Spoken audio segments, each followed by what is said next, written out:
guys, before we get started, we gotta do a little. Today's gonna be a pretty easy one. I mean, I am back from Fear the Walking Dead. I've spent the past 6 months in Savannah, and I'm finally back home. Check out my lighting design, guys. If you are not watching the YouTube, you should check it out because I did some lighting design for my room. It's funny because that looks more fake than the other one that you did. Like it looks like you're in front of that wavy zoom fake background. But that's your actual house. That's my actual house. It's your actual house because I could see the new Darth Vader statue up. So I knew that was a newer image of that background. I know, right? It's so fucking dope. I got lighting design going. So, we haven't chatted in a bit. We've been writing off some leftovers because I was working nights for like a week and a half. And dude, let me tell you something about Savannah. There's these fucking bugs, these little gnats. They're like DEET. I don't give a fuck. I'll eat DEET right off your skin. Nom, nom, nom, nom, nom. and like, I'm still healing. Like we were just eaten alive and these little biting fucking gnats. And like, people are like, you're not using no gnats, bro. Oh, I'm doused in that shit. The second it dries, the gnats are like, oh, what's up? And you're like, fuckers, God. And like, people are like, aren't you hot? And it's like, aren't you being eaten alive by bugs? What the fuck is happening here? I look like a ninja. I'm covered in like winter scarves. I got hats on. You can only see my eyes.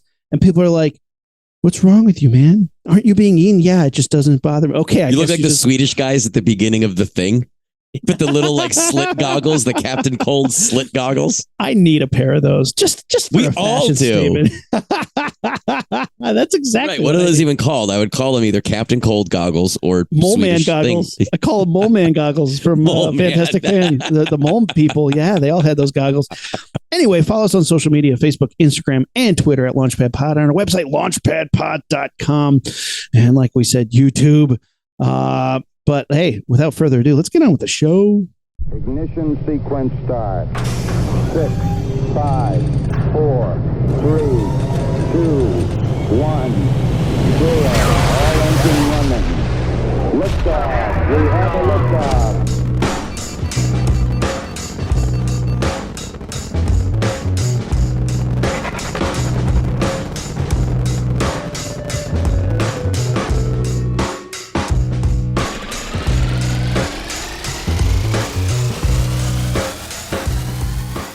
All right, welcome to Launchpad Podcast. I'm Aaron.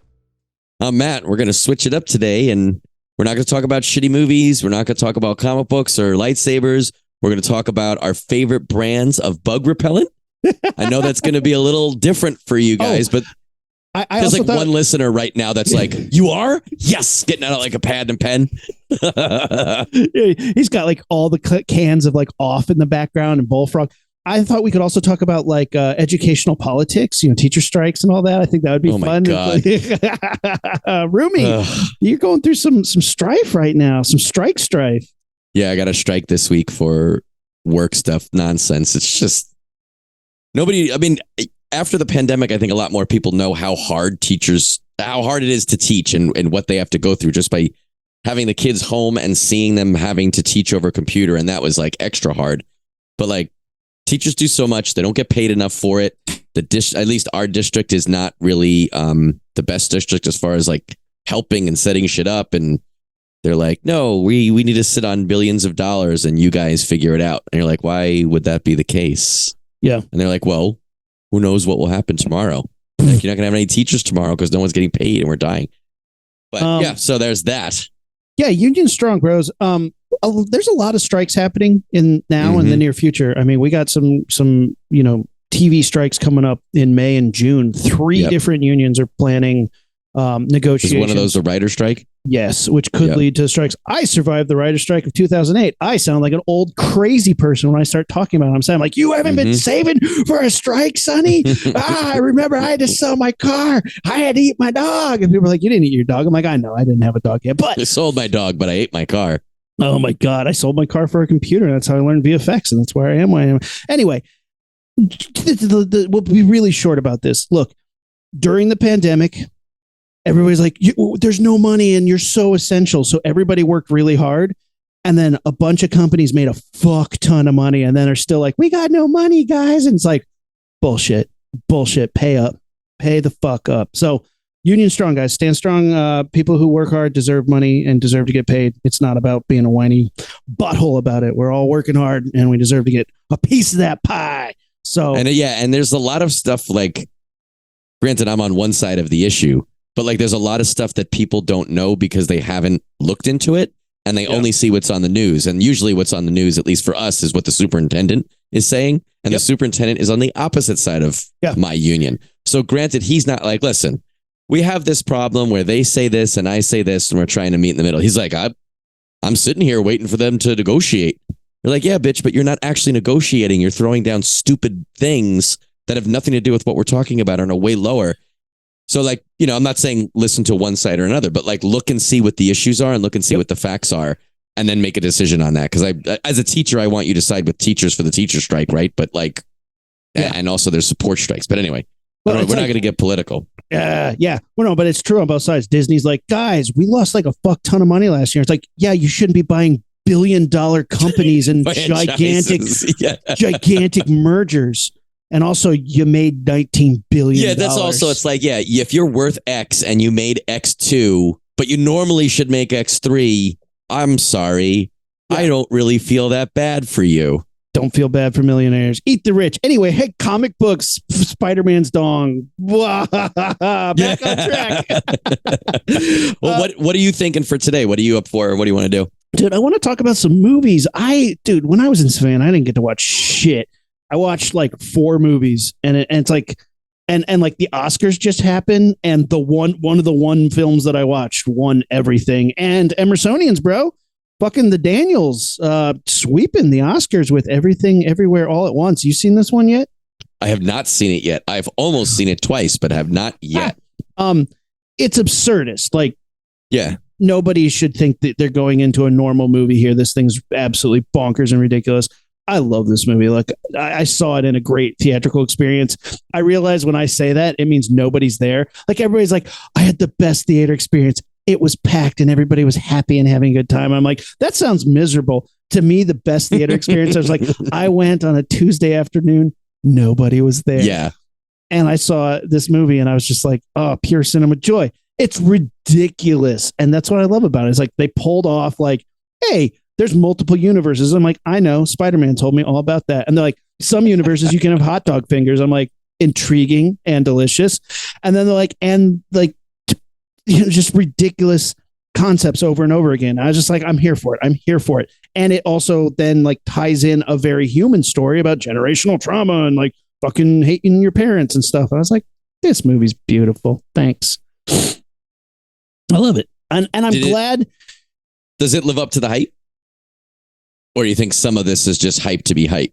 Like the fact that it won all of those categories.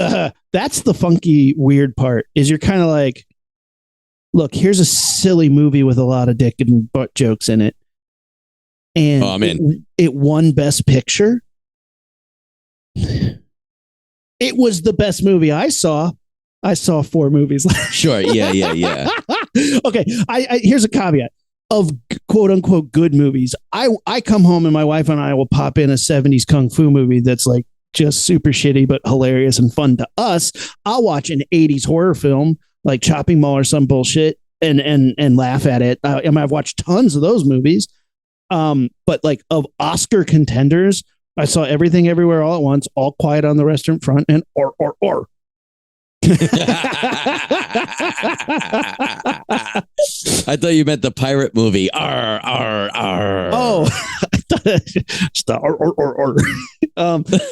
But Everything Everywhere All at Once was my favorite out of those. I thought it was really good. But here's the other thing: you're never going to get this movie again. Everything after this point, if you're going to be like, we're going to be weird like that movie, is trying to be that. Gotcha. Everything they do after this is going to be like, it wasn't weird like that last movie you guys did.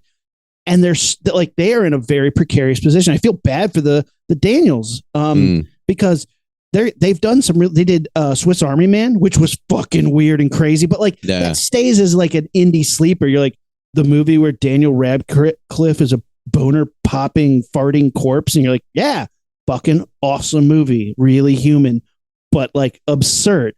And then they made a movie to top that. I can't believe it. And then like, well, what are they going to do next? I don't know, because now that you've won Best Picture, what the fuck are you possibly going to do that people are going to say, oh, you didn't do that, or nah, you did it too hard. Like you tried to do the same thing again. Like, are you going to be stuck like M. Night Shyamalan doing the same thing over and over again? Like what? Like I have no clue what they're going to do, but I have faith that they can pull it off. They've been a slam dunk for me so far. Well, it's just cool that you in this day and age, you could still make a blip like that.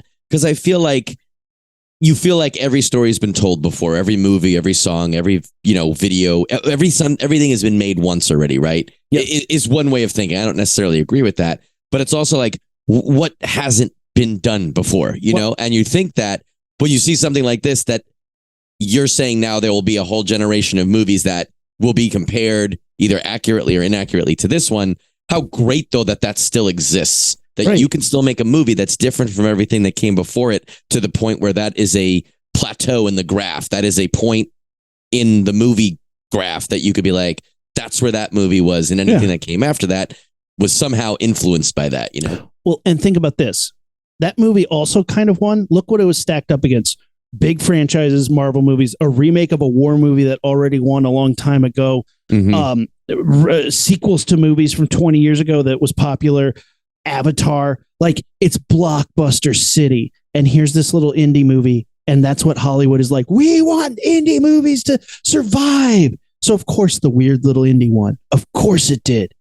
You're up against a Steven Spielberg movie that made a movie about just, I love making movies. And that didn't win Best Picture. He didn't win Best Director because they're tired of that shit. Go home, Steven Spielberg. Go home, yeah. Show me a movie where people have to shove trophies up their ass to learn Kung Fu and then get back to me. Like, come the fuck on. And then get back to me. So yeah, that's why that movie won. That's why that movie was absurd. And I'm happy that it won. I did see All Quiet on the Western Front. Hey guys, guess what? War sucks. Pretty cool to watch though, but still sucks. This shows you how disconnected I am. I have Shitty Movie Sunday, and Shitty Movie Sunday is always on a Sunday. So is the Oscars, but I always know. And then I always reach out to everyone. I'm like, hey, you guys, is anyone going to have an Oscar conflict? And if people are doing Oscar shit, usually it's East Coast time. So I'll just bump Shitty Movie later. I didn't even know this year that it was the Oscars until after Shitty Movie, and I saw it on social media, because I don't have cable, so I didn't see any commercials. I don't really play on social media much unless I'm doing stuff for the show or looking at what happened in the day. So I didn't even know the Oscars were that day until after they were over that night, because I haven't seen many of the movies. I haven't really been watching. I don't really watch the Oscars. I haven't watched it pretty much since I used to work on the show. I used to work on the Oscars show. I haven't really watched an Oscars since that. I worked with you on the Oscars show. It was really fun. Which year was that? Oh yeah. Yes, you did. Yeah, we were in the warehouse that they kept being like, this is where they found Bruce the shark all decaying and falling apart. Yep. I'm like, oh, cool. It was fun though. I liked doing that. I was proud of that work. It was a great job. It was a good job. Yeah. Shout out to Beth. I didn't watch either. Instead, I was watching the Netflix docuseries Pepsi Where's My Jet, which is really fun. Yeah, that looks super cool. I haven't seen it yet, but is it good? I think it's great. The way they edit it is better than the story itself. The story itself is like, kid thinks he can do something. He goes up against Pepsi. Stuff happens. It's not that wild of a story, but the way they edit it and the way they put it together, you're like rooting for this kid. You're like, yeah. And I like that. I like that. They did a good job. That's worth checking out. So, but I was thinking this literally last night as I put on a movie that I'd seen before. Between the 4 to 5 major streaming services that I get at my house, I have a couple watch lists. And I think we all know that at this point in the game of streaming media, there's shit on there that you're never going to watch. In your watch list, I don't just mean up. I mean, there's stuff on my watch list that I know I want to see genuinely, but I know that is the last spot out of all of my watch lists, and I'll never get there. And I realized last night that I have a couple documentaries on there that I would love to watch, but I do not know in my current life when that would happen. I know I'm not going to watch these documentaries after school, like after coming home from work before I get Kent, if there's ever a time where that happens. I know I'm not going to put Kent down, clean up the dishes, and sit down and say, okay, it's time to watch that documentary about the unknown mass shooting in McDonald's. When am I going to watch that? I'm not going to watch it on a Friday night or a Saturday night. I'm not going to have people over to watch it. I can't. No, hey guys, you want to come over and listen to the Jared Fogle tapes? They're like, that guy from Subway? Yeah, he was a pedophile. Yeah. Like, oh, God, no. It's like I have all these things, and I forget what the other one I was looking at was really interesting. And I was like, I'm dying to see that.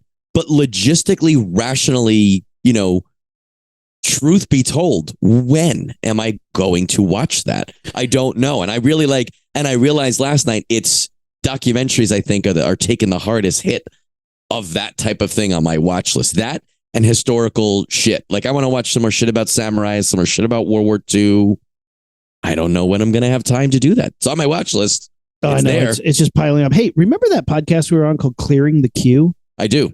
They've been on I hope they come back. They need to come back. Alex Popkin and Clearing the Queue. It was so good, man. Other one. We should have an episode just about documentaries. I know. And just find, because documentaries are great, but here's something I'm realizing about like more modern documentaries is they're like, these guys hang out on the internet. They don't really care if the story's good or not. And it's like, wait, like there's work that should be done for a documentary. You're not just putting audio and visual on there to tell a narrative story. Like, you have to make it a movie, right? Sort of. I mean, look, I watched this thing. It was called like The Sex Cult at Sarah Lawrence, which is a college. I'd move that to the number one spot. Oh, false advertising, man. Sex cult, like 3 people were having sex. Look, I have listened to enough true crime podcasts to know when a sex cult is lascivious. You're like, whoa, dang, bro, so much sex cult. That is a sex cult. That is a sex cult. This was like 4 people having sex, and that was it. And like a family that got ruined. It should have been called like the creepy dude who lived with a bunch of college students on campus and then made them like do a bunch of chores. It sounds very mentally abusive and horrible. I'm sorry that happened. That's awful. That guy's a scumbag. But like, sex cult, false advertising. False advertising. He basically turned a couple of chicks out. They were doing escort services for him. Like, that's not a sex cult. He was a pimp. That's an escort service. Yeah, exactly. And a shitty one, a crazy one. It was just like, the government's come for me. And you're like, oh God, not even a jive talking cool pimp with a car. It's just a shitty, crazy pimp with brainwashed chicks. That's not like, was there a crazy pimp in one of the Godzilla movies? The one with like the bugs? What? The bugs? Oh, it was either a Millennium era or a Pacey era. Batra. I can't remember. Stuff? It wasn't Batra. It was the thing that was it looks like an evil. No, it wasn't Batra, who does look like an evil Mothra. This was bugs, and it was a bunch of little bugs, and then it morphed into a big bug. Starts with the letter I. I can't remember. I feel terrible now. This is ridiculous. So we were watching Godzilla this morning with Sammy because Sunday mornings we watch Godzilla. And usually I find like a clip or something of like this, but we were watching Son of Godzilla, which is real goofy, but he's fighting Kumanga, which is the giant spider. And Kumanga fucking shoots ropes all over fucking Manila, gets them all webbed up. And Sammy's like, my 2-year-old's like, he's messy. And I'm like, yeah, he is. And she's like, giant spider. He's scared. I'm like, yeah. She's like, where's his daddy? And I was like, he'll probably show up at the last minute. And like the plot of Son of Godzilla seems to be like Godzilla just does not want to be a father. So he tries to ignore this kid the whole time. And the kid's like, daddy, daddy. And Godzilla's like, fuck off, kid. Jesus. And he came at the last second and saved Manila from Kumanga. And the rest of the day, Sammy was like, giant spider, baby scared, messy. And I was like, yep, that did happen. Yeah. And like, everybody's like, what did you let her watch? I'm like, just some Godzilla. It's fine. Giant spider. She's fine. She wasn't scared. I tried to show her lightsaber fighting and she was like scary. And I was like, turn it off. Fine. Oh no, I would have turned on my unstable blade lightsaber right in front of Kent's face. Skywalker, what do we do? All right, so it's Godzilla versus Megaguirus. It has nothing to do with the letter I. Remember Megaguirus? Yeah, I wasn't gonna like sweat that though. I sweated it. Well, because I should know better. I mean, we should, but like Millennium's not my jam. I'm kind of a Heisei era, Showa era guy. Agreed, but there's a pimp, a crazy pimp in one. And it's one of those like a giant hat and a yes, and he's like jive talking and giving some guy shit, and then a cop comes over. They pull guns on each other in almost a funny way, and then they look over and the bugs like take over the street or something. But it's like one of those like the scene doesn't have to happen. It's like I don't know if it's an attempt at humor or what, but it's like they're doing stuff. I think it's a cop, and the cop comes over and starts giving the pimp trouble, and the pimp pulls a gun on him, and the cop pulls a gun back, and they're like yelling at each other, and then they look up and the bugs come. Everyone Google that. Godzilla pimp scene movie. Go. Yeah, man. Godzilla's fun stuff though. I like it. Godzilla's always fun stuff. Oh man. I guess we're getting another Godzilla movie soon, but here's the thing. The fan Godzilla movies have gotten so good. Like the fan trailers for fake Godzilla movies have gotten so good. I don't know what's real. I don't know what's like a fan short and what's like official Toho cinema. The next one is Godzilla in space. Space Godzilla? We already had that one. It was great. No, that's Space Godzilla. This is Godzilla in space. Oh my God. This isn't a different Space Godzilla coming here. We watched Godzilla goes into a spaceship, like he goes up in space. He's in a spaceship, and he runs into the Leprechaun in space and Pinhead in space, and Jason X. That I would watch that if even half of it was true. I mean, any movie that has in space happening, I'm yes. What if they tried to sell you something space, like bitches. Alien in space, Alien 9 in space, or something like that? Star Trek 7 in space. Would you be like, okay, let me see? I mean, for the Alien franchise, I've been like, on Earth, please. On Earth, please. You've been promising us to get to Earth for years, and it took to AVP 1 or 2 to finally get them to Earth, and it was cool. I don't care what you say. AVP Requiem didn't give a fuck. It was killing pregnant chicks, killing off main characters left and right. That movie did not give a shit. Yeah, it's not Shakespeare, but I wasn't looking for Shakespeare, especially the first one. We've had this conversation before. Yeah, I mean the first one kind of sucks. Not gonna lie, but if I'm in a Predator moon and it's on, whatever. Yeah, you know what? It hurt my feelings originally, but I think I've made my peace with it. I think any Alien movie is fine, regardless of setting, as long as there's less music playing in it than there has been previously. The flute ratio, stupid fucking. If they were like, the next Alien movie is a xenomorph loose in a taco stand, I'd be like, does it look like a xenomorph like I'm used to? Yes. Is it killing people and eating people and chest bursting and face huggers? Yes. Great. That'll be the best Alien movie they've made in 20 years. That's fine. But if they're like, but the alien used to be tacos because lettuce comes from another world where giants play the drums to make the lettuce grow. That's not an alien movie. It's a space lettuce movie. Oh my God. Stop trying to change the ecology of something that was already perfect. Well, not only was it perfect, but everything they're trying to change and explain is stupid. Like, it's one thing if you're like, okay, I don't really like that. Like, even this is going to be a terrible example, but like even the midichlorians, that's a stupid, unnecessary way to explain the Force. But at least you're not going out of your way to explain different levels of things that nobody asked with and was already perfect the way it was. Why fucking... Oh yeah. Those movies are so stupid. So stupid.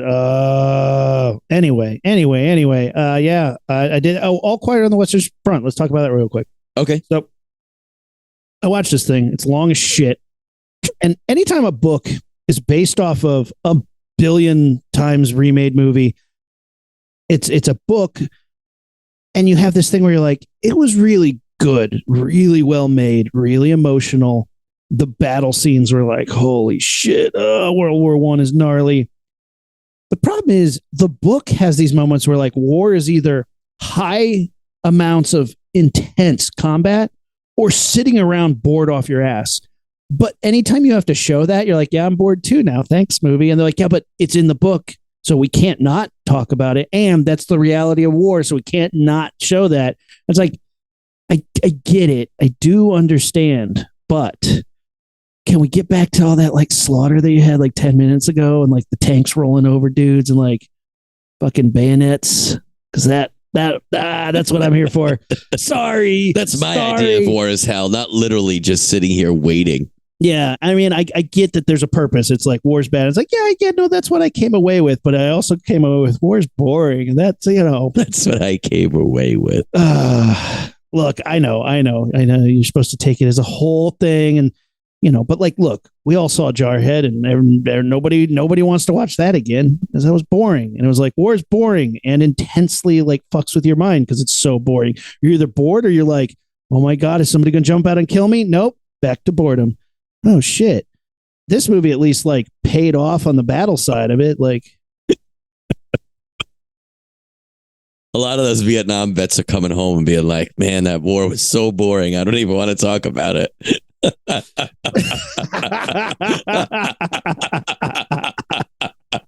Yeah, you usually do hear a lot about the gruesome details and the way it changed people's lives because they did things they didn't want to do. They never want to think about again. But also, it was boring. Boring a lot as of shit. boredom. Yeah. I mean, yeah, digging. That was the original title of the HBO World War II miniseries. Band of Boring. Well, the Pacific really dives into how boring it was. Like, it does. Sitting here while it rains because we can't do shit.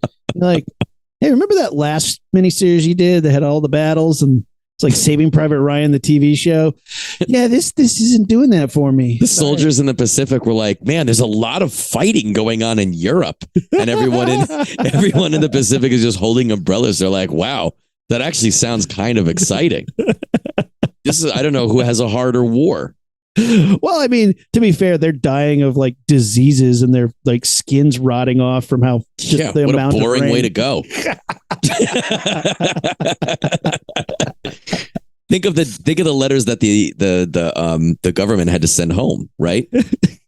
Your son was Dear Mrs. McLean, your son fought valiantly in a tank battle, ridding the world of Nazism.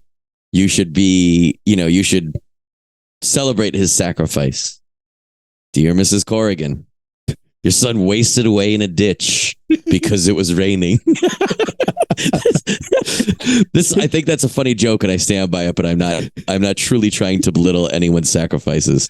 But it's funny to be thought of that way. That war is boring as hell. I mean, brutal. It's brutal either way. Yeah, it didn't look fun. I'm not saying it's fun boring. Like when I'm on a film set, I'm bored. Like, hey, we're having a good time though. We're making, it's nobody was war's not fun. that fun boring. War is not fun boring. I don't know what you had for dinner tonight, but I'm eating my feet. So. Oh my God. Nom, nom, nom. Oh God. Tastes like foot. Yeah. So, I mean, now I want to read a bitchin' Punisher comic that starts with flashbacks to his boring times in war. Not the time where he kills rapists, not the time where he takes on an entire Viet Cong village by himself. Just the time where he's sitting around and he's like, God, this is enough to drive a man crazy. So bored. So bored. I've just been washing trucks and peeling potatoes. Boring. If we have any veterans left who listen to us who haven't shut it off. Yeah, is that you think that's our demographic? Maybe. Hey, we have all types, man. Oh my God. Yeah, we have all types. Apologies to the troops. Anyway. Yeah, all in good fun. We're not trying to disparage or belittle anyone's service. Since I just got my foot out of my mouth, what have you been watching? So, okay, dude, tell me if you feel this. And guys listening, comment about this. I am dying to watch a thriller. I'm dying to watch a movie where I'm like, interesting. What is that? And then by the end of the movie, be like, wow, that was cool. An erotic An example, thriller? Those are the best kind. I want to watch Sex Cult, but now I just heard it was Chore Cult. Can you imagine if you put a porn in and it was called Whatever, and whatever it just turned out to be chores? It was like a little bit of sex, but then mostly doing chores. Stephen King wrote a book a couple years ago called The Outsider. And the premise of it, like you're reading the book jacket, it was a guy is arrested for picking up, basically abducting a kid. And the guy that's arrested is a family man, the coach of the little league team, Johnny around town, the nicest guy. And he's arrested because numerous eyewitnesses see him pick up a kid. And it may or may not have even been on video. I think it was. But he has, whatever it was, indisputable proof that he was somewhere else. And we see the story from his perspective, so we know he's not lying. So what is going on that there's two of the same person somehow? And I thought that was such an interesting premise. And it really, like, the beginning showed him and his family struggling, and, his wife was standing by him because clearly it wasn't him. But what was it? And then there's a Stephen King kind of twist that you're like, that just seems like such an easy cop out, and it's not that interesting. It is now, The Outsider is now a, I think it's a Netflix series or a Hulu series. I think it's Netflix, that it supposedly is doing pretty good, but I'm interested in checking it out. But I keep watching these movies that I'm like, wow, that's a great premise. Tell me more. And then you watch it, and then at the end of the movie, I'm unsatisfied. And I'm willing to say that some of that time is me, that the way the movie resolved itself, or the story resolved itself, is not scratching my itch. But it's happening a lot. So I'll give you some examples. I just watched 2013 Enemy with Jake Gyllenhaal. Did you see that? Tell me more. Jake Gyllenhaal, the movie starts. He is a little nerdy, like English or math. He's an English professor. Oh, English? He's a professor about dictatorships. And he's got glasses and is wearing a button-down shirt, pocket protector, and he's got a girlfriend. And he watches a movie, and in the movie is him. So he's watching a movie, and there's a Jake Gyllenhaal in the movie. And he's like, what the fuck is this? And he looks it up, and it's played creepily, almost eerily. So the tone is great. And he looks into this, and he's, researching. He figures out the guy's name. He figures out that it's a stage name. He figures out the real actor's name. He intercepts a piece of mail and tries to get this guy's phone number. He calls the guy's house, and his wife picks up the phone, and she thinks it's him. And he, like, awkwardly kind of gets caught.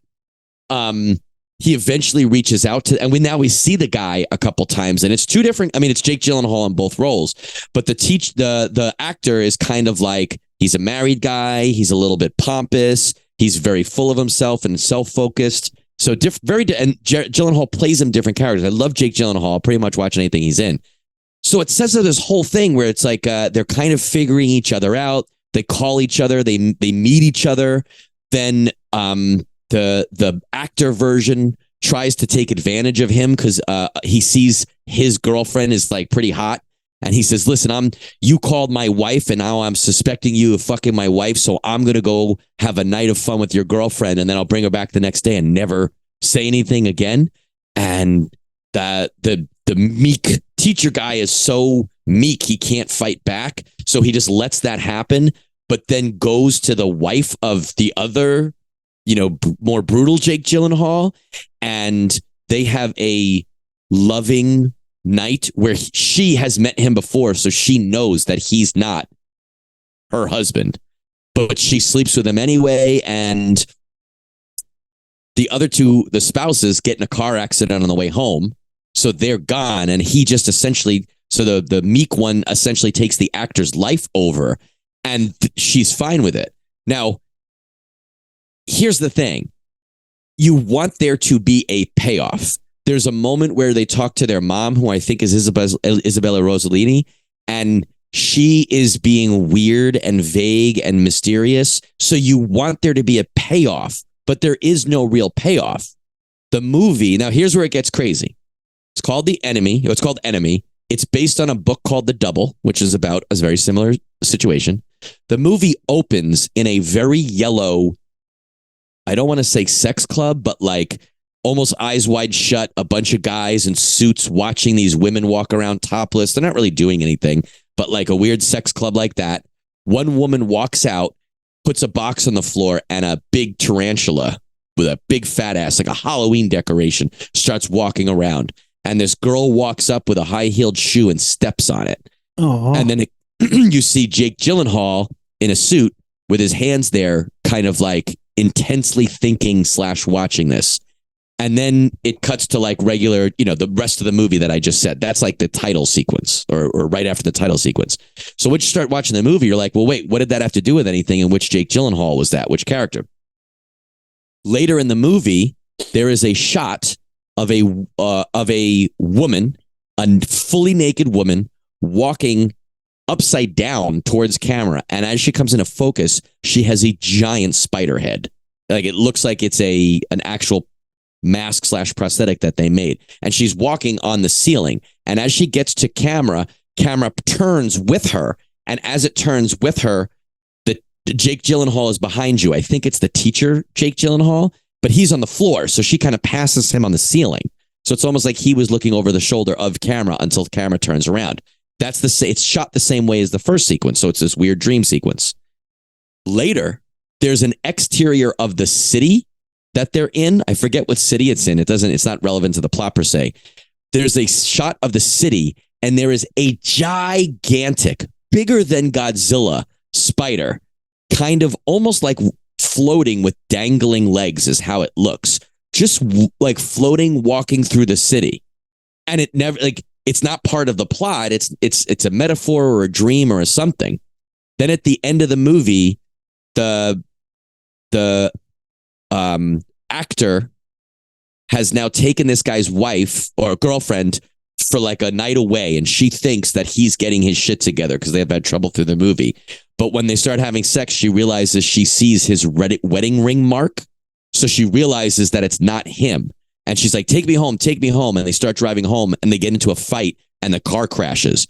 While that's happening, the quote unquote main character, the teacher, is with this woman who we know is sweet. We know she's being treated unfairly by the actor who clearly is sleeping around with her and has treated her like shit.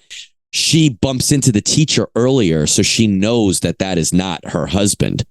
She's pregnant with the husband's baby, but it pulls him into bed because he's treating her nicely. And you could see that she's like, I'll take this one. So in the morning, get this. This is how the movie ends. Spoiler alert. We know that the other couple has crashed.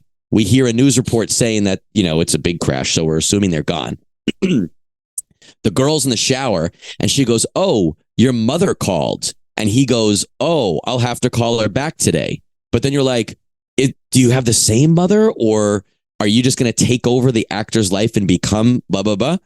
The woman walks out of the shower behind him and walks into another room, and he turns her. He opens the mail that he originally stole from the beginning of the movie. Yeah. And it's a pass to what we're going to assume is that weird sex club, because that has come up a couple times where people have said to him something about like, thank you for taking me Friday night. I can't get it out of my head. I need to go back there. Can I get another key? And he opens it up and it's a key. This is the last scene in the movie. And he looks up and he goes to his brand new wife. He looks up and he goes, hey, Judy, you have plans tonight? Because I might be going out. She doesn't answer. And he goes, Judy, or whatever her name is. We follow him into the back bedroom. And as he opens the door, there is a giant, let's say King Kong sized spider in the room that, like, when it sees him and he opens the door, it reacts and jumps back onto the far wall and is like acting skitterish. And he looks at it and the movie ends. And I didn't dig into it because I don't want to incorrectly know, but at least on IMDb, it says all the actors signed a contract saying that they would not divulge the meaning of the spiders in the movie. But like, I love the idea of you find your exact double. Oh, and they have like literally the same scar. So it's not just that they're twins that were separated at birth or something. There's something different, weird going on there. But like, I love the tension. It's shot so well. It's shot by this, well, not shot, but it's made by the same filmmaker who made the movie Prisoners with Jake Gyllenhaal and Hugh Jackman. That was good, yeah. Right? Dude, I'm looking at these pictures right now. This woman on the ceiling with the spider face is horrifying. The giant, like, city-sized spider, like, and wow. if you see a clip of that, it doesn't look like it's walking, and I'm not sure if it's supposed to. It looks more like a giant balloon that's floating and the legs are kind of wiggling. It doesn't look like it's stepping and walking. It looks weightless. I don't know if that's by design or just shitty CGI and it was supposed to look like, a monster spider, but you watch it and you're like, I have too many questions more than answers that it feels unsatisfying. You know what I mean? I don't need everything laid out for me. You know what, but though? At the same time, what, though? This is just a classic, like, I'm going to throw something in there that's symbolic. Are you going to tell me what the symbolism is? No. No, don't do that. No, we want the audience to infer what it is. That's fine. That's some artsy shit, but that's fine. But, like, obviously the spider can either mean something that's super dangerous or something that is only dangerous if you threaten it.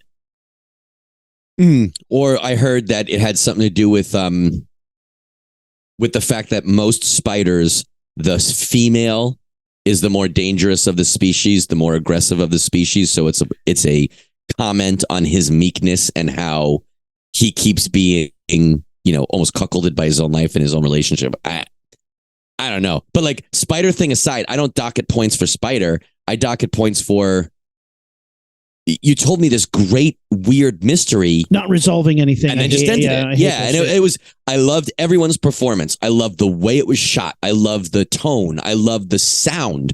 I loved the music. I loved the visuals. The spider stuff looked great. I want to know more.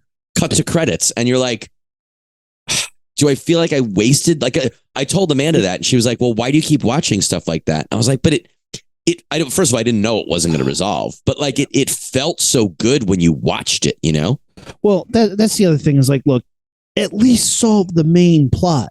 Why are there two of them? Does it matter? And like, look, at the end of the day, that director's like, you're all going to be debating. And it's like, actually, no, I'm not. I'm just going to watch it and go, well, that's the thing, right? Like you and I have seen movies that like this, that don't have a concrete resolution, that we can sit over some wings and say, I think it meant this, and be like, well, I see that, but that's not how I feel. I think it's this. But for us to have that conversation, there has to be some good clues and some good pieces of that puzzle. Look, I see through the matrix now. I can see the ones and zeros of it all. There's no point in having that conversation because there's no answer. It's interesting. I think it's this. Cool, great. Titane, remember that movie? Chick fucks a car, has a baby car. The French film. No, but I don't. Oh my God, we talked about this. I feel like I remember hearing it, but I didn't see it. Bananas film that came out called Titane. I remember you. I think I remember you telling me about this. And this chick, literally, she's like a car show dancer. She bangs this car. She starts murdering people. She shaves her head and dresses as a boy and lives with this firefighter and is like, I'm your lost son. And he's like, totally. And everybody's literally like, no, bro, that is not your son. And he's like, no, how dare you guys? But like, he needs this. He needs a son. He needs his dead son to be back for him. And she needs to hide from the law, but she's pregnant and fucking bleeding motor oil and turning into a car from the inside out. And she gives birth to a car baby. And he's like, I'm going to take care of it. But like, the movie at least has a resolve to the end of it that you can talk about. What does it mean? What does this mean? What does that mean? You can argue that there's symbolism there. You can argue what that mean. And I think it has a meaning. When somebody's like, I'm not going to tell you, then I'm like, then it's not worth talking about. Like, it doesn't matter. Our opinion, your opinion, my opinion, your opinion. We live in a time where everybody can have a fucking opinion, but at the end of the day, it doesn't matter if there's no resolve, if there's no answer to it, it doesn't matter. So like, just throw the movie in the garbage. I don't care. Well, it's got to work. Like I just read something recently that was like, and I only skimmed it, but it was like a debate about were there actually ghosts at the Overlook Hotel? in the context of the film, the original film. It was like the film. Yeah. In the movie. Yes, 100%. In the movie, the first movie. So, and it was like, well, in this scene, the ghosts let him out of the freezer. So they said, like, here's the argument for that it was ghosts. Here's the argument that it was something else that was a non-paranormal explanation. And they gave a couple examples of that. And I thought it was pretty good. And I feel like both arguments you could make. I think it was haunted, but like, okay, let's talk about that. It was just Jack Torrance being crazy and that was it. But I feel like you could make the argument fit. Either of those arguments fit in the context of the movie, because all the things that happen in that plot, it works both ways. So if you say Jack Torrance was just crazy and thought it was haunted, or I say it was haunted, we could give examples of why, but still both think that we're right and still both enjoy the movie. Sure. When you have a movie where we're both like, what the fuck just happened in that movie? It just, even if, I mean, and I'm open, like I said, I'm open to the fact that I might be stupid, that I might look on posts and be like, oh, well, it means this. And I'm like, I'm reading it and I don't understand it. But for me, if I'm too stupid to understand it, it's not a satisfying ending. It's not a satisfying movie. Here's the thing. It probably doesn't matter. Like, doesn't matter. Well, didn't learn anything about the movie or myself. So, well, here's can I give you another one that has a different situation? Yes, but let me give you a recommendation first. Go ahead. The Handmaiden. It's the show or a movie? No, 2016. The Handmaiden by Park Chan-wook. Fucking incredible thriller and pretty erotic. Would you say sex cult level erotic? Fuck yeah. So this is the guy, he directed Old Boy and Thirst. So, he's that's what I thought it was. I think I know what it is. This is the Handmaiden's fucking phenomenal. And it's like heist movie. A woman is held as a handmaiden to a Japanese heiress, but secretly she's involved with a plot to defraud her. But like, double cross, this, that. I mean, I cannot recommend this movie more. It's one of the best films I think I've ever seen, and it resolves. But it's got best films ever. I think it's one of the best films I've ever seen. Yeah, dang. I mean, it's like it's hard to put in my top 10. For one, it's long as shit. How long is this movie? 2 hours and 25 minutes. So, and there's some convolution, and it's it's pretty racy. So it's like you can't like share it with people easily. Like, hey, you want to see this movie? There's going to be some graphic nudity in it, and possibly unsimulated sex. But fuck, man, it's pretty good. It's a good movie, really good. Right. Yeah, that's a good thriller, man. That's a real good thriller. Good twist. Oh, and if that didn't hook you enough, one of the bad guys has a secret room in his basement where he chops off a bunch of dicks. That's why you like it. Keeps them in jars, yeah. Yeah, but I read that the symbolism is that the dicks actually represent spiders. Oh, think about a dick spider. Think about a spider that was made out of 8 dicks. 8 dicks and then 2 pairs of testicles right in the middle. How gross. I don't know why my mind just thought of that, but everyone think of that right now, what that would look like. Either as an animatronic or as a CGI. What would his web look like? That's the exact comment that I love you for. How many eyes would that spider have? Would you count? 1. I mean,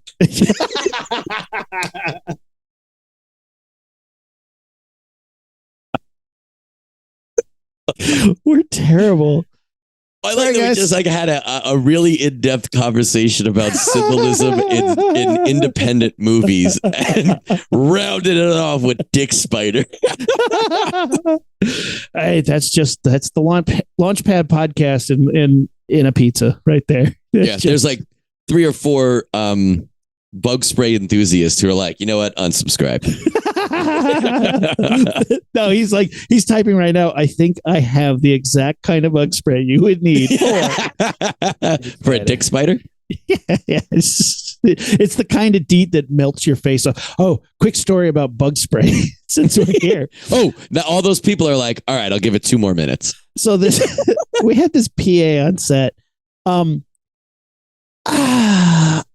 don't know if he thinks he's funny or if he's stupid or if he was being stupid to be funny, but like, he was hosing his skin down with the red can of off, which is like poison. Somebody's like, dude, you're supposed to spray that on your clothes and not let it touch your skin. And he looked right at him and went right down his throat into his face, like a can of Banaka. Was it a kid? I mean, he's a young man. Yeah, like a college age idiot. Yeah. And he looked right at him and sprayed a can of the highest powered, DEET laden toxin available to man into his face, like Banaka, like a breath spray.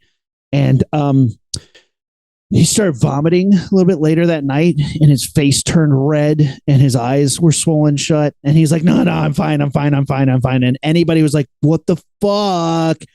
He had to tell that too. And they're like, oh God, you're an idiot. Then he turned into a naked, upside down spider walking guy. No, I guess he lived, but like, holy shit, he's puking all night. God. People are like, go home. Go to the hospital. Like, he's like, no, I'm fine. It's like, Christ. Like, I mean, that guy was being an idiot, but at the end of the day, guys, if you're sick on set, go home. We're just that's the takeaway here. That's my takeaway. Yeah. Oh yeah, I got lots of stories like that where you're telling young kids who are like, just go home. Go tell your supervisor I'm going to the doctor or the hospital, and go home. It's not worth it. You look like a Cronenberg fly person. Go to the hospital. Go to the hospital. Nobody. No, I got the cure right here. All right, hit me with another one. What other? All right. Does this one have an ending? Yes. Yeah, this one has an ending, but I don't like it. Boo. This is Gone in the Night, 2022, Winona Ryder. Okay? Yeah, and I can tell you why you didn't like it. No, I like Winona Ryder, and she commits. Although I now can't see her as anything in the last 6 or 7 years, except for Stranger Things character, just doing different things. But I do like her. I like her a lot. So, a true story, I saved her from getting hit by Adam Sandler's car once. I don't know if I told you that, but in college, I worked on a movie with the two of them, and she backed into traffic as his car was literally coming over a bend, and I had to grab her by the shoulder and pull her out of the way. And I said, ooh, Winona, be careful. She looked at me and she said, don't touch me. No, she didn't say that. Oh my God. All right. So 2022, Winona Ryder, there's a couple other people, but no one of note that I know of. I think the only other name in the movie would be, I don't even see his name here. Dermont Mulroney, who you'd know as that guy if you saw him. And he was great character, but he looked great. That's it. Anyway, Gone in the Night. She's driving in a car and she's driving.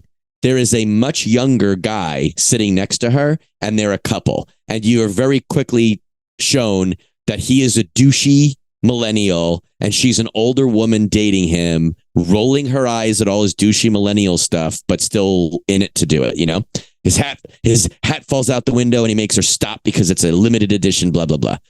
Ew. They get to their Airbnb in the woods, and creepy guy, there's a car there and the light's on. And they're like, why is someone in our Airbnb? As they get out, he walks over, and as he walks over to the house, a younger guy his age comes out, and they have some words. And he's like, hi, we booked this Airbnb. And he's like, go away, we booked it. And they kind of have a little argument, and it's weird and it's tense. Then a young, no hair, like a shaved head girl comes out, and she's coupled with the other guy. And they're like, well, can we just stay here for the night? She's like, yeah, come on in. And the guy who was already at the cabin is very perturbed that he just invited her to stay. So they all go in, and it's this weird tense thing.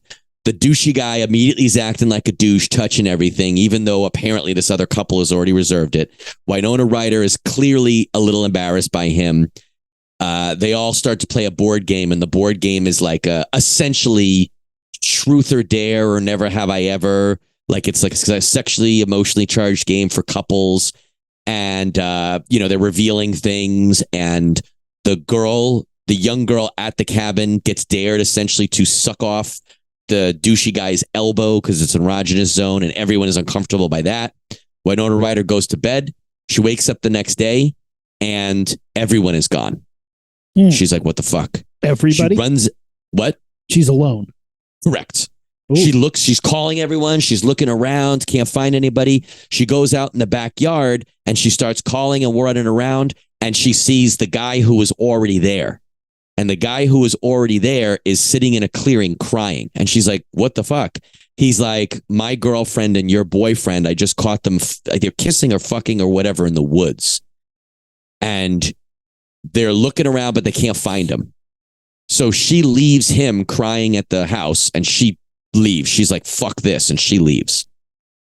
Then, there's some character building with her back in her house where it explains that she's older and everyone keeps mentioning that she's older. She keeps saying that she knew he wasn't going to be a forever thing, but he was fun. Blah, blah, blah, blah, blah. We then start to get little snippets that are out of context, out of order linearly. And what you're understanding is we are now seeing these snips of a story that takes place before where the movie started. She has a dinner with some friends her age, and he looks like a douche because he's a douche. Yeah. He gets up and excuses himself for the table and says, I'm going to go get more wine from the store. He goes to the store, and in the store is the couple from the house. And it ends there. So comes back to her. She is trying to figure out what happened. And she keeps saying, I can't let it go who this girl was that stole my guy away. I know I shouldn't care, but I want to know what she had that I didn't have. So she gets in touch with the guy who owns the Airbnb that they stayed at. And she says, I have this book and it belonged to the other girl there. Can I have her name? And he's like, I'll be in the city. I'll just pick it up from you. And she's like, because she doesn't want that, but she can't figure out how to get out of it. So she says, okay. So she meets up with him and he's this nice older guy and they hit it off. They almost essentially start dating. And again, while that story is unfolding, we cut back to in time.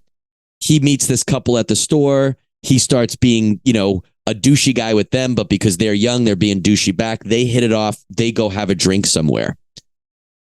I'm not going to kind of go back and forth the way they did it. But what ends up happening is she, with the older guy who owns the Airbnb, she lets him know about this whole thing. And he's like, wow, that's crazy. And she's like, yeah. And I want to fucking figure out who this girl is. And he's like, well, let's look into it. So they start tracking this girl down. Right. And while doing it, they're like kind of having not a romance, but like they're together and they're like, it's almost like these fun dates where they're going out on stakeouts and shit. Sure. We see this couple then, the couple was already at the Airbnb, takes this guy out for drinks back in time. And he cuts his hand. That's important, but it's not really explained. He cuts his hand and it looks weird. You know that the other couple is up for something. And his whole thing is about the douchey guy. Live in the moment. And he keeps having arguments with the Winona Ryder about you're too rigid. Live in the moment. So they invite him to some crazy show out in the woods tomorrow night. And he hesitates. And we know he hesitates because Winona Ryder is strict and doesn't, we know at this point in the movie she's not going to go for that. We also know now that has something to do with them getting to the cabin and both knowing each other and pretending that they didn't. So what ends up happening is we understand that the couple who was already there was trying to get that man, the douchey man, to the cabin. He goes back to Winona Ryder that night. They have a fight and he says, look, let's go to this cabin. I got us this cabin in the woods. Let's go there for the weekend and kind of reset. So when he gets there, we understand that the couple who invited him there only wanted him. We don't know why, but they keep making it seem like there was a plan. Then when we see their point of view of the end of when that car pulls up, so the beginning of the movie, but from inside the cabin. Right. And she's like, who the fuck is that woman? Why did he bring another person? And the guy is flipping out. And he's like, I'm calling this off. We can't do it like this. So she's like, no, don't. Just play it cool. Play it cool. So now we know something's up. So now we know they're being invited into some sort of trap. At the same time, Winona Ryder. Can I guess? Right now? Yeah, you can guess. You'll never guess it. Unless you look something up, you'll never guess it. I'm just going to say human sacrifice. Cult shit. They need him. That's what I thought. They need him to get murdered. And they found the perfect douchebag to get murdered, but he brought this chick along who's going to figure it out. That's what I thought. Okay. So we are learning more in the current time of the movie, the present time. The older man who's now befriending and kind of almost dating Winona Ryder explains that he was a random guy in town bumps into him and is like, hey buddy, how you doing living out in the woods all by yourself in your Airbnb? Remember when we almost did that giant conglomerate together and you walked away from billions of dollars? Your loss. And she's like, what is that? And he's like, I was in this startup and it was going well. And we got this time where I had to invest. But at the same time, my dad got really sick with this degenerative disease and he needed a lot of care. And I wanted to focus my time and my money on trying to help him because it's a genetic disease. So she's like, oh, so you have it? He's like, not yet, but I probably will. So I was trying to help him and figure out a way to solve that. But it's very small and not revealed as a big hint.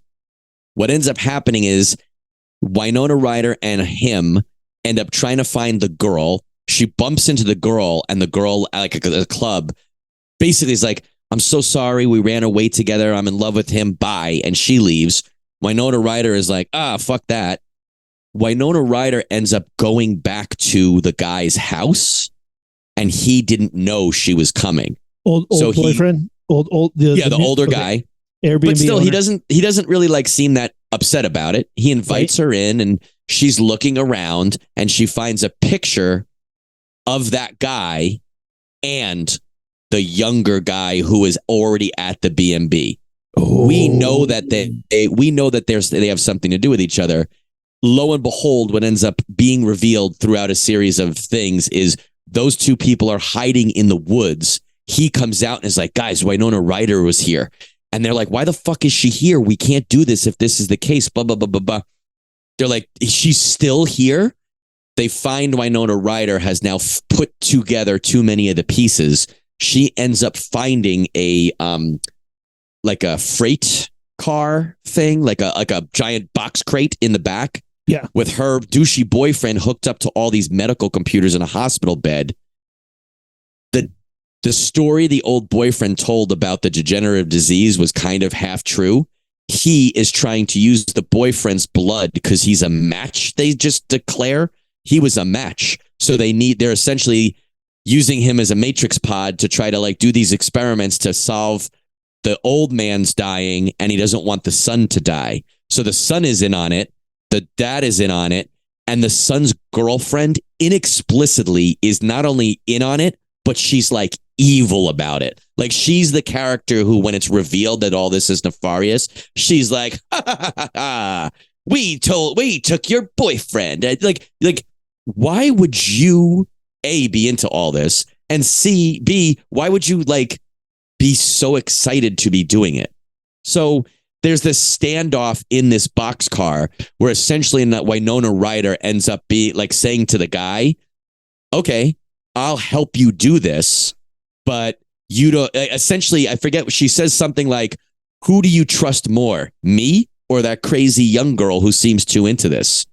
So they're going to kill the crazy young girl. And then there's like a struggle and Winona Ryder ends up like beating everyone to death and trying to save the boyfriend. It's like, it doesn't make sense that they would be doing literal crazy backwoods experiments to save a guy's life with one man in a shipping container.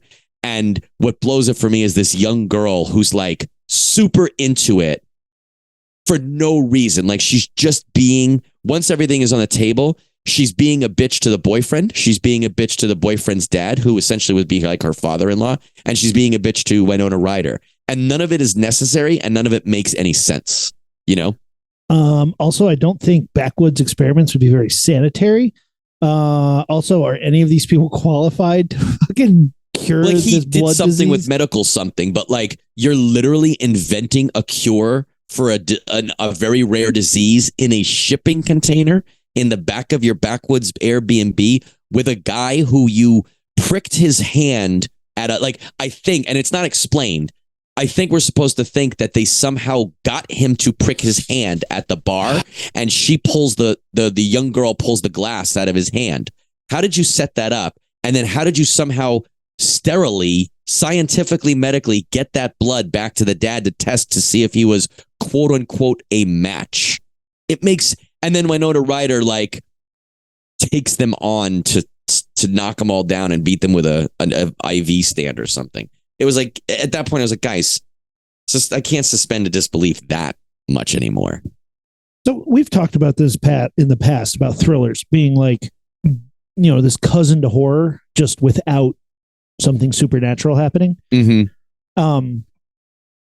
Because there's a lot of interesting, you look up thrillers, like what people consider a thriller and like why it's a thriller. But to me, it usually is something that could happen in the real world, but is fanciful enough to break certain rules, but it doesn't cross a paranormal line where it's like, sure. Yeah. The Scream is basically a thriller, but where it crosses that line is a guy puts on a mask, and like that rarely happens in real life.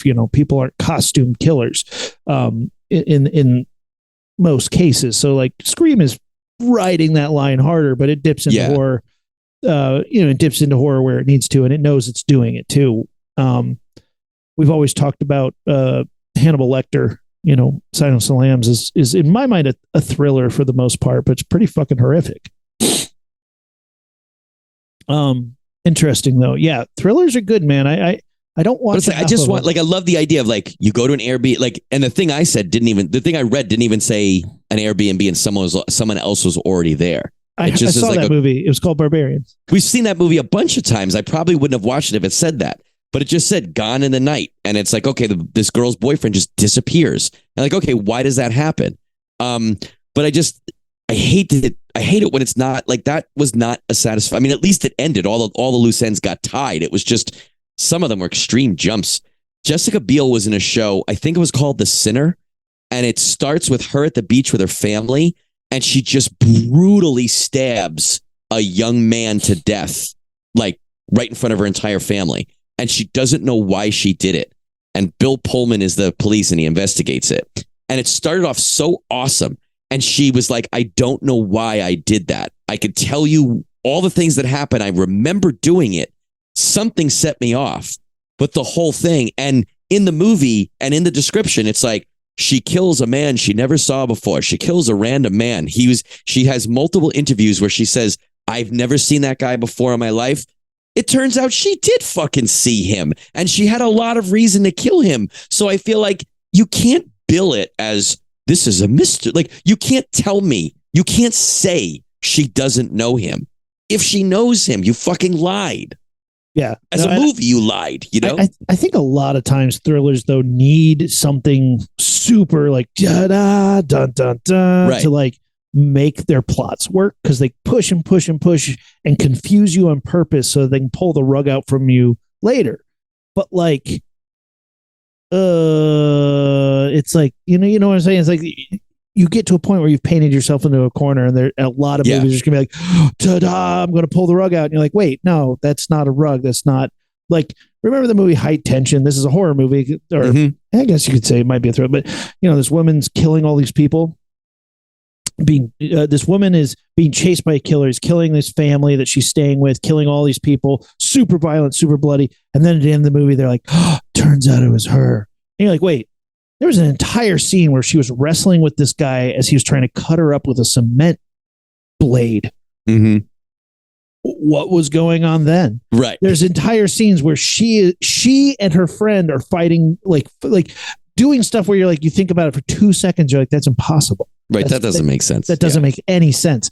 And it's like, that's one of the worst examples of it. But like, I don't know, there's a lot of good ones out there too. I mean, well, I think it's like balloon bops, right? You have to have enough in it so that when I find those things, when I'm like, wait a minute, that doesn't add up. You're like, okay, but everything else kind of did, and it was enjoyable, and it worked, and you did do these things well.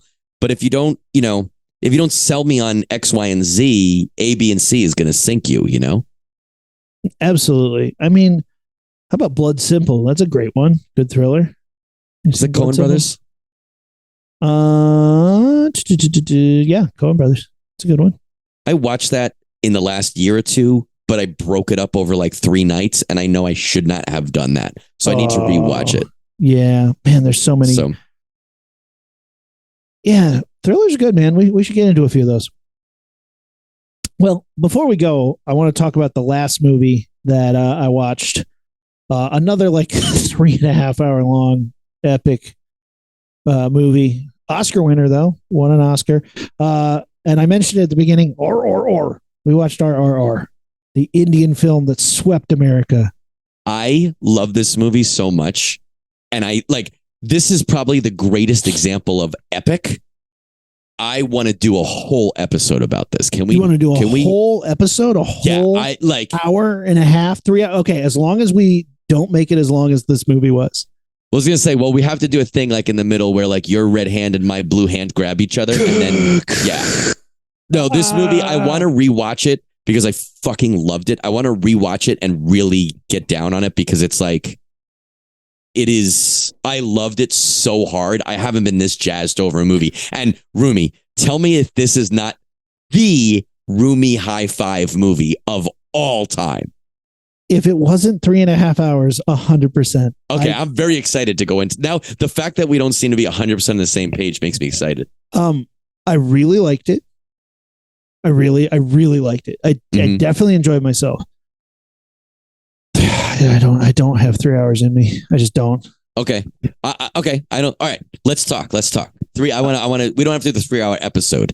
But let's do a 1 hour episode. We'll do an hour, maybe even an hour and 20. Okay. But it was really fun. It had a lot of fun stuff in it. But I have a moment where I'm like, this is where the movie ends. You could have solved the problem here. I see that.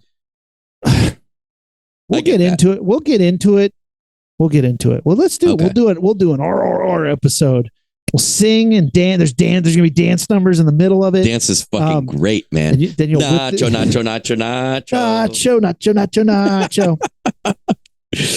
A super erotic whipping scene. Yeah, buddy. Let's do it. Yeah, it's fucking hot.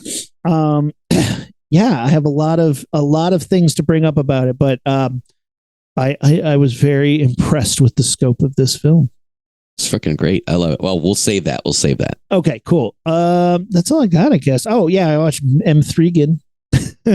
Megan. We should do an episode about that too. I did that too. We could do that. We should do that too because I do have opinions about that movie that I don't think it deserves the hate it's getting.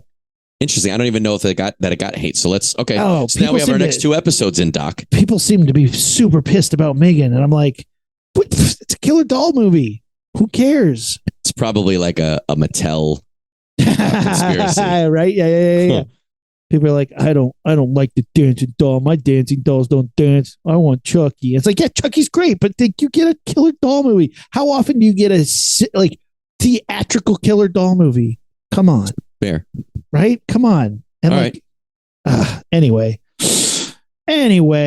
guys, what have you been watching? What's your favorite thriller? Or a thriller that let you the fuck down. Yeah, I got more of those than I do good thrillers off the top of my head. Let us know. Hit us up. Social media, Facebook, Instagram, and Twitter at Launchpad Pod, and my website, launchpadpod.com. Check us out on YouTube.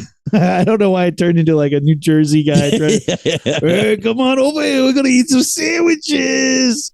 Oh.